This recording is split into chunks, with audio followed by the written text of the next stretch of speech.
ఈ రాష్ట్రంలో ఉన్నటువంటి కాంగ్రెస్ పార్టీ ప్రభుత్వం ఆఖరికి తెలంగాణ రాష్ట్రంలోని పత్తి రైతాంగానికి కూడా విడిచిపెట్టలేదు. ఇలా 3,000 కోట్ల రూపాయల తెలంగాణ రాష్ట్రంలో పత్తి పండిన రైతుల్ని నిలువున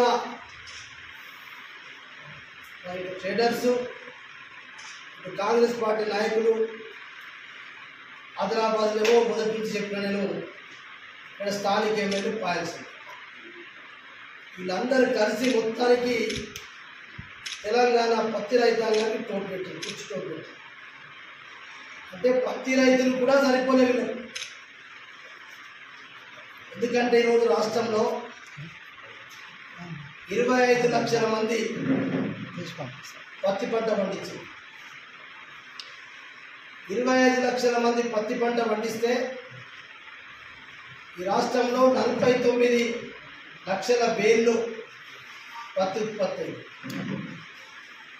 49 లక్షల పత్తి బేళ్ళు ఉత్పత్తి అయితే ప్రభుత్వ లెక్కలు చెప్తున్నాయి 41 లక్షల బేళ్ళు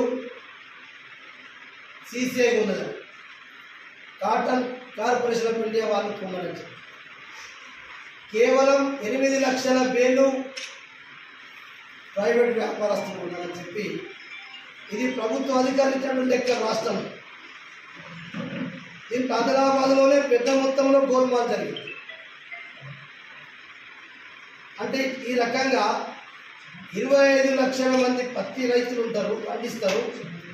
49 లక్షల బేళ్ళ పత్తి ఉత్పత్తి అయితే 41 లక్షల బేళ్ళు CCI cotton corporation of India వాళ్ళు కొన్నారు. తర్వాత 8 లక్షల బేళ్ళు ప్రైవేట్ వాళ్ళు కొన్నారని చెప్పి కొత్త లెక్క.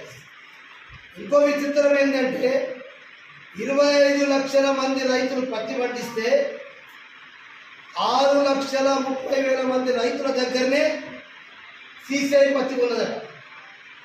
విచిత్రం. 25 లక్షల మంది రైతులు పత్తి పండిస్తారు, 49 లక్షల బేళ్ళు పత్తి ఉత్పత్తి అవుతుంది, 41 లక్షల బేళ్ళు పత్తి CCI కొంటుంది, ప్రైవేట్ వాళ్ళు 8 లక్షల బేళ్ళు కొంటారు.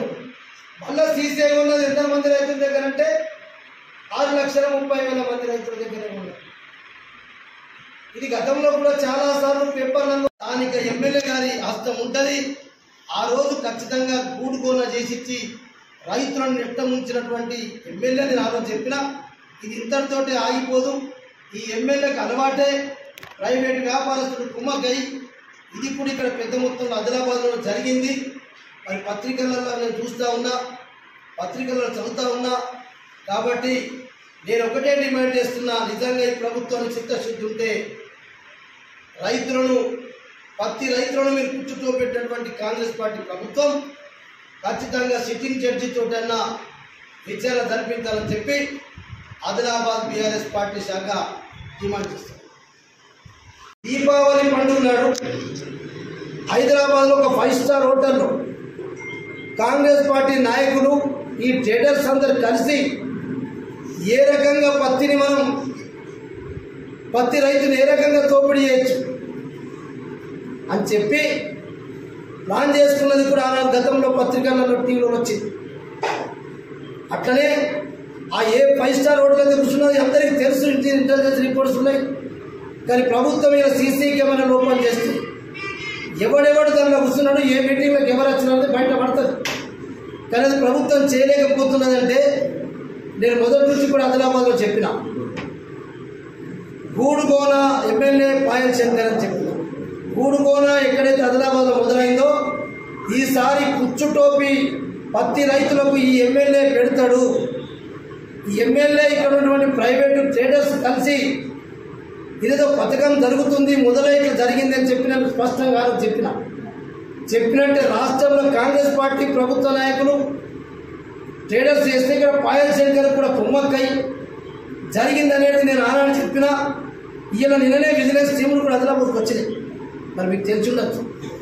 నేను చెప్పే ఉద్దేశం ఏంటంటే 25 లక్షల మంది పత్తి రైతు పండిస్తే 41 లక్ష బెయిల్ సీసీఐకి ఉన్నదని చెప్పినప్పుడు కేవలం 6,30,000 మంది దగ్గర ఉన్నట్టు వాళ్ళే చెప్తుంటే మరి మిగతాది ఎట్లా ఉన్నట్టు అంటే టెంపరీ రిజిస్ట్రేషన్ల పేరుతోటి డిఆర్లు ఇచ్చినామని చెప్తా ఉన్నాం.